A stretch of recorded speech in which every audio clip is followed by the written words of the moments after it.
Okay. Sige. Mayong hapon mga idol. So karon mag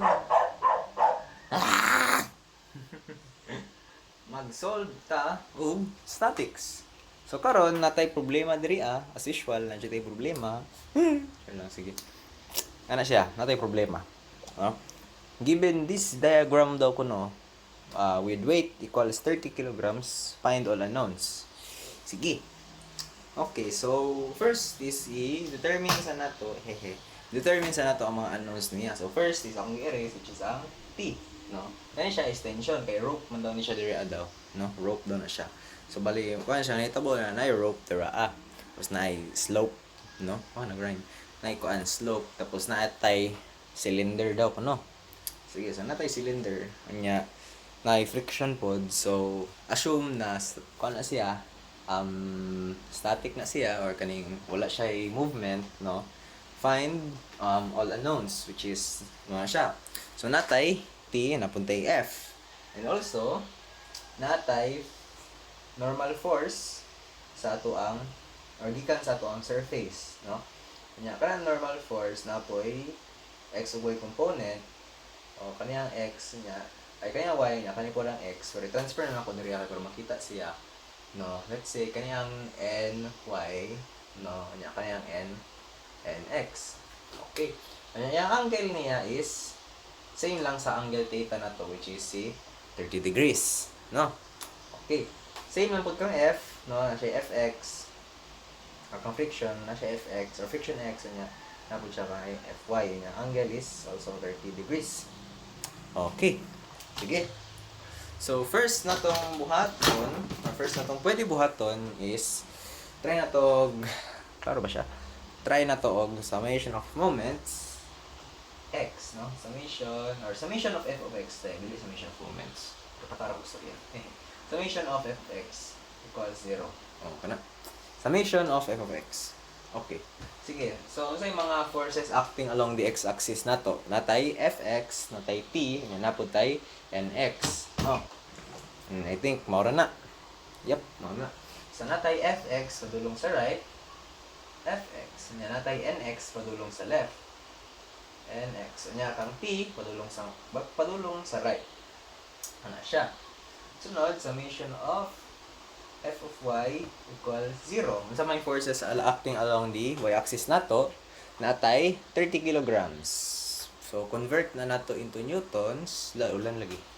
Yan na. Sige, so convert na to na into newtons. So 30 asong cycle natay 30 times 9.81, so natay 294.3 newtons downwards. So 0 is equivalent to negative 294.3, no? Tapos natay ny plus ny plus fy po. Plus f of y. Okay. Tapos, para atong variables, dili kay daghan, atong i-convert ning fx ug fy into its kining f sin theta or f cosine theta. Sige, so testin nato na. So 0 is equivalent to f cosine 30 minus n sin 30. Nga nung sin 30 man siya. So, ana na siya, di ba? Along the y-axis man natong kuan, tong theta. Nya kani si normal force, nya kani si ny, no? Nya mao ni si nx, no? So, gamiton nimo na kuan, trigo. May mo siyang sin 30, no? Plus t. So, 0, diya pud kang fy, 0 equals as is lang takang kuan, negative 209.4 or 294.3 plus n cosine 30 plus f sin 30.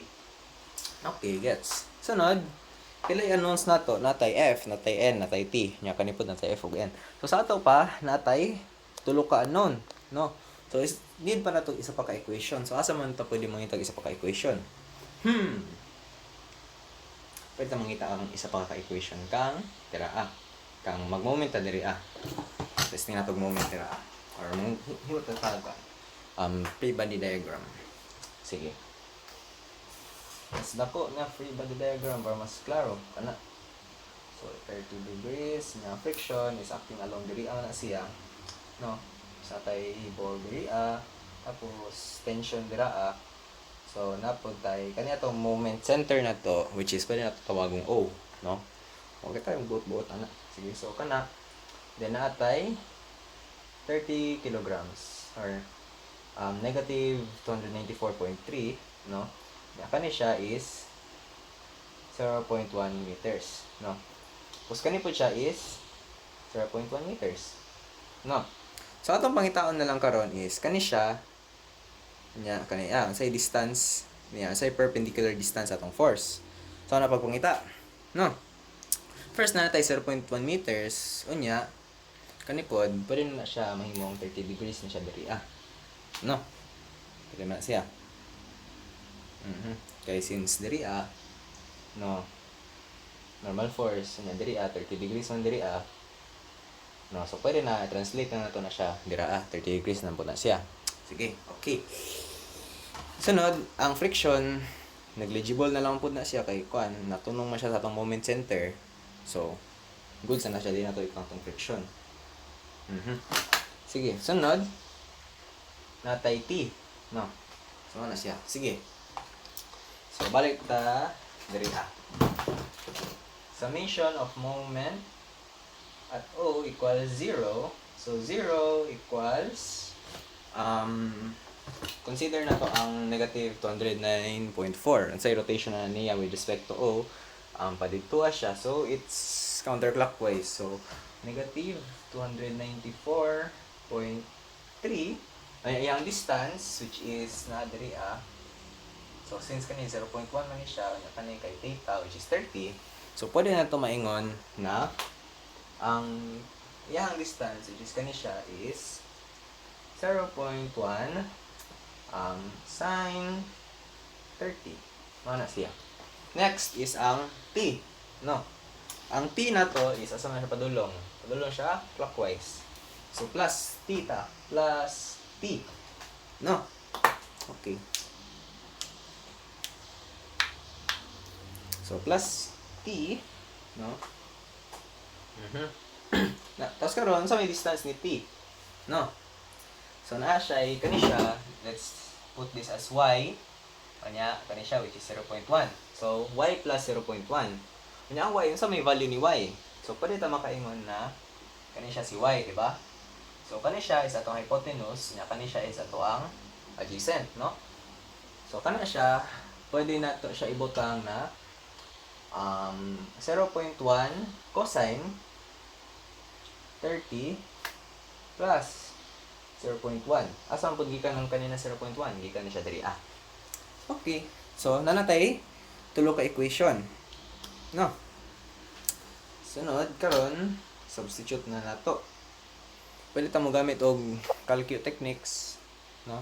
Mode 5 kan man ta na. Mode 5 2, Pero let's try doing the long method. Which is sa next video na lang kay basi ko lang ata sa time. Sige, so bye-bye. Hehe.